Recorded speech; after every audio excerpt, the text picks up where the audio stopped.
वाजपेयी जयंती में बीजेपी रेमुणा मंडल पक्षर सुशासन दिवस पालित।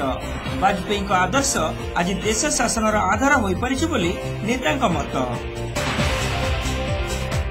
पूर्वतन प्रधानमंत्री अटल बिहारी वाजपेयी जयंती अवसर में बीजेपी रेमुणा मंडल पक्षर सुशासन दिवस बालियास्थित दलीय कार्यालय पालित हो जाइछि।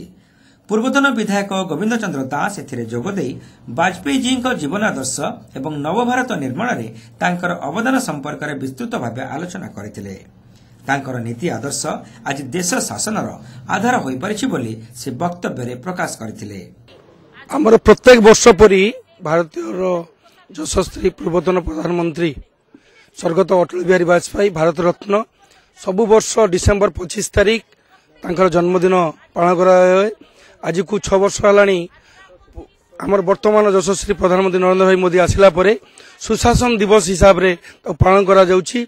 विशेषकर 2020 डिसेम्बर 25 तारिख आज का दिन हूँ भारी गुरुत्वपूर्ण, कारण प्रधानमंत्री आज सीधा सड़क 9 कोटी लोकों को 18,000 कोटी टंका सीधा सड़क बैंक अकाउंट को पठेबे। आमर पूर्वतन प्रधानमंत्री अटल बिहारी वाजपेयी जो परी भाव में देश पाई राष्ट्र पाई साधारण गरीब खटिकिया दिन मजुरिया मानक पाई काम करुले तांकर सुशासन दिवस को पालन करने पाई दलर निष्पत्ति अच्छी। खाली रेमुणा कन्स्टिट्यूएंसी कहीं समग्र भारत वर्ष सारा आज सुशासन दिवस पालन कराउछि। एही परिप्रेक्षी आपनक माध्यम रे मु समस्त जनसाधारण को वार्ता देवा पाई चाहूछि।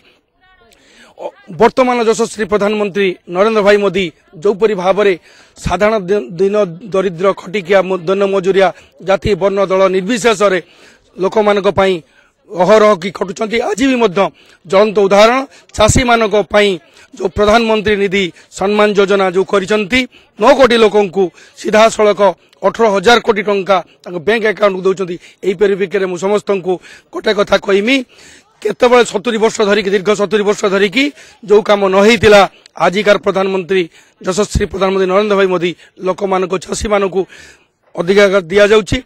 बीजेपी राज्य कार्यकारिणी सदस्य शोभना महंती, बीजेपी कृषक मोर्चा नेता विपिन दास, जिला परिषद सदस्य सीताराम प्रधान और विपिन मारांडी, बीजेपी महिला मोर्चा जिला सभानेत्री कमला बिंधाणी प्रमुख एथिरे जोगदे देश को विकासशील करिबारे वाजपेयी जी भूमिका एवं अवदान संपर्क में विस्तृत भाव आलोचना करथिले। बीजेपी रेमुणा शाखा मीडिया प्रभारी कृष्णा साहा एथिरे सभापतित्व करथिबा बेले विकास पाढ़ी शेष समस्त को धन्यवाद अर्पण करथिले।